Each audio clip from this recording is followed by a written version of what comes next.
Bonjour à tous, bienvenue dans l'interview. Notre invité ce midi est Véronique Capras. Bonjour. Bonjour Monsieur Grosvillet. Bourgmestre non nommé de Kraïnem, membre des FDF, les fédéralistes démocrates francophones, et depuis dimanche, numéro 2 sur la liste à la Chambre, derrière Olivier Minguin. C'est un défi, une responsabilité ? Ah oui, c'est une place honorable. Je voudrais d'abord vous remercier aussi de me recevoir dans vos studios. Ça me fait vraiment très plaisir, ça me flatte. Voilà, on vous en prie. Mais donc deuxième à la liste à la Chambre. Oui. Le FDF a aujourd'hui 3 députés.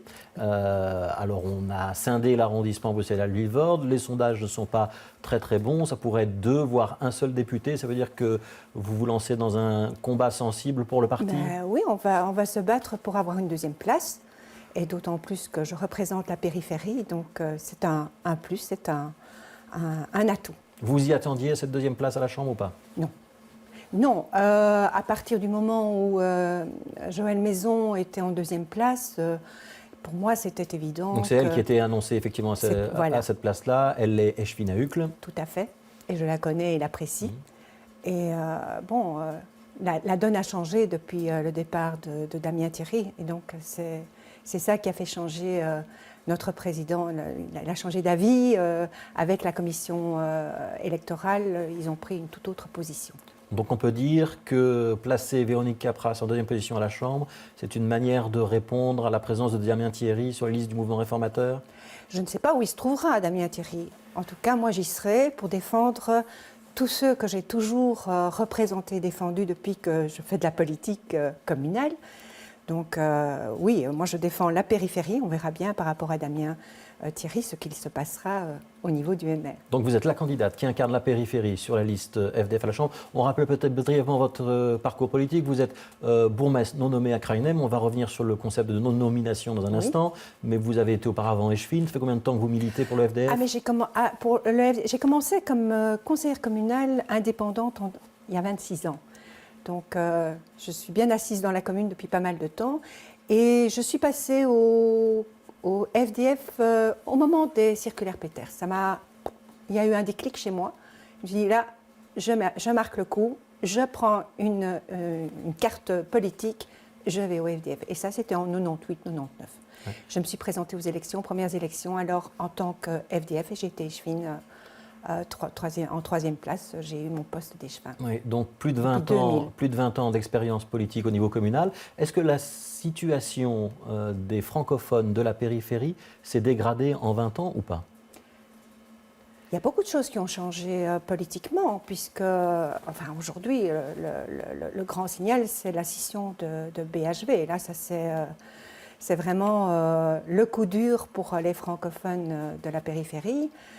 Mais on a toujours... Ça va vraiment changer quelque chose à leur quotidien ? Oui, d'une certaine manière déjà, au niveau des élections. Nous n'aurons déjà plus le vote des francophones qui sont derrière les 6 communes. Pour les électeurs des communes à facilité, on rappelle, ils peuvent voter soit avec les Bruxellois, soit avec l'arrondissement de Louvain, donc le reste du Brabant flamand. Tout à fait, oui.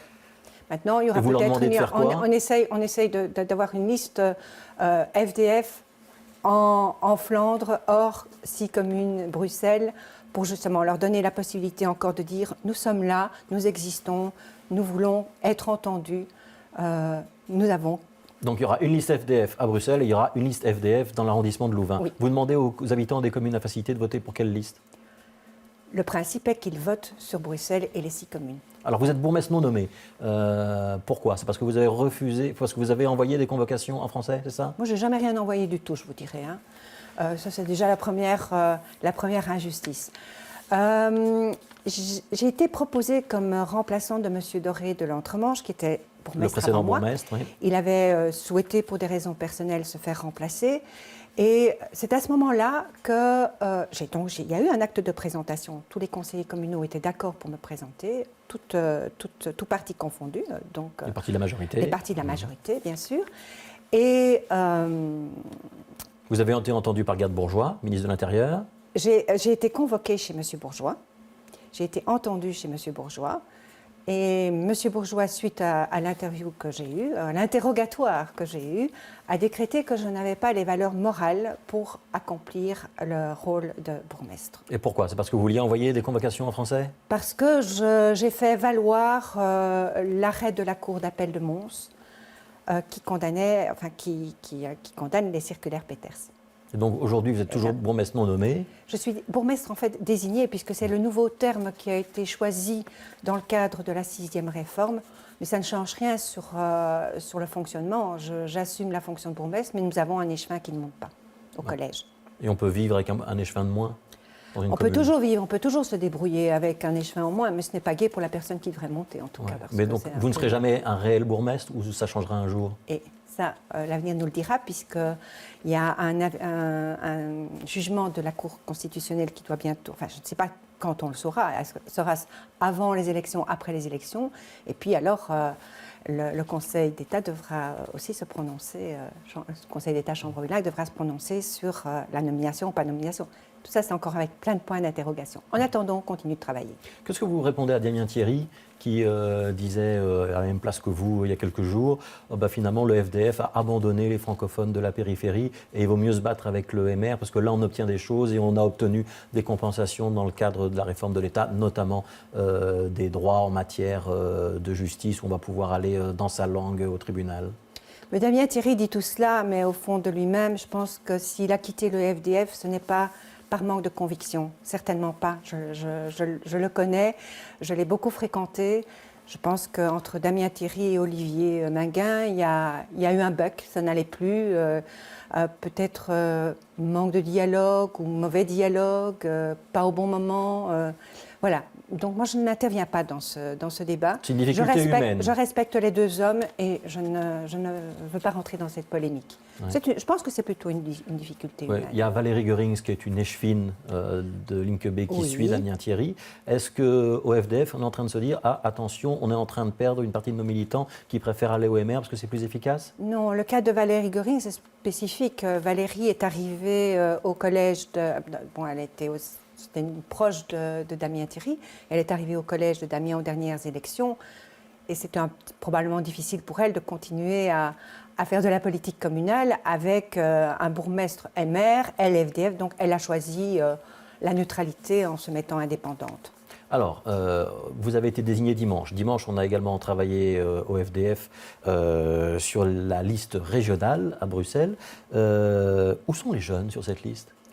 Mais ils ont remonté de plusieurs crans. Ça avait été critiqué dans un premier débat au premier conseil général. Et on a quand même Emmanuel Debock qui est dans le top des... Il est 7e sur la liste. Il est 7e sur la liste, oui.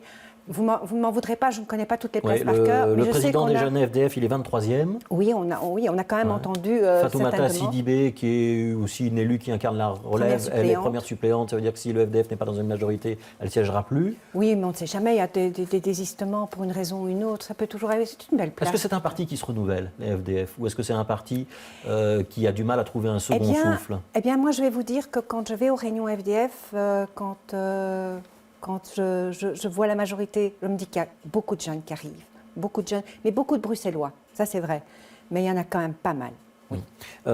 Il y aura des listes Union des francophones, notamment en région flamande, notamment dans le Brabant flamand pour les élections régionales aussi ou pas ? Tout à fait. On a toujours fait une liste UF qui réunit les 4 partis écolo, n'y a jamais été et il n'en est pas pour l'instant question. Mais donc avec le MR, le PS et le CDH et vous, le FDF, ce sera le cas encore cette fois-ci ? Oui, tout à fait. En tout cas, on se bat pour... Même si le FDF est contre la réforme de l'État et que les 3 autres l'ont approuvé ? Mais vous savez, être à la région flamande, c'est un tout autre contexte. C'est un député, M. Van Ecken, était tout seul parmi, je crois, ces 124 parlementaires. Vous imaginez l'investissement, le boulot, l'engagement. Et Christian Van Ecken s'est toujours investi dans ce rôle. Il est député sortant, député depuis 18 ans, je crois. Mais pour faire une liste union des francophones, vous avez besoin des voix des électeurs MR, socialistes, CDH. Oui. Est-ce que vous revendiquez la tête de liste pour le FDF et donc pour Christian Van Ecken, ou est-ce que ça se discute ? Ah non, moi je la revendique pour Christian Van Ecken, clairement. Et si le MR, par exemple, vous dit non, parce que le FDF n'a pas soutenu la réforme de l'État ? J'espère que ils n'iront pas jusqu'à mettre un homme dehors parce qu'il a une étiquette politique et qu'on met de côté toutes ces qualités d'homme, sachant arriver à un consensus pour les francophones. Dernière question, quand le mouvement réformateur et le Parti socialiste occupent l'avant-scène des médias, il reste de la place pour les autres partis comme le FDF pour faire campagne ou vous êtes dans une seconde division? J'aimerais bien qu'on soit quand même au même niveau. Je sais qu'il y a certains plateaux qui ont déjà pris certaines décisions vis-à-vis de M. Minguin. Je trouve ça antidémocratique comme décision. Et on sait qu'il y a de la pression, notamment, je sais, une pression du MR. J'espère que tous les plateaux de télévision ne réagiront pas comme ça et qu'on laissera la place qui revient à M. Minguin parce que c'est un homme de conviction, c'est un homme engagé, qui a toujours eu le même discours vis-à-vis de Bruxelles, vis-à-vis des électeurs, et aujourd'hui aussi avec son engagement par rapport à la Wallonie, par rapport à l'Europe. Donc, il a droit à sa place. Véronique Capras, merci d'avoir été l'invitée de l'interview. Dans un instant, c'est Patrick Vermeer pour la météo. Bon après-midi sur Télé Bruxelles.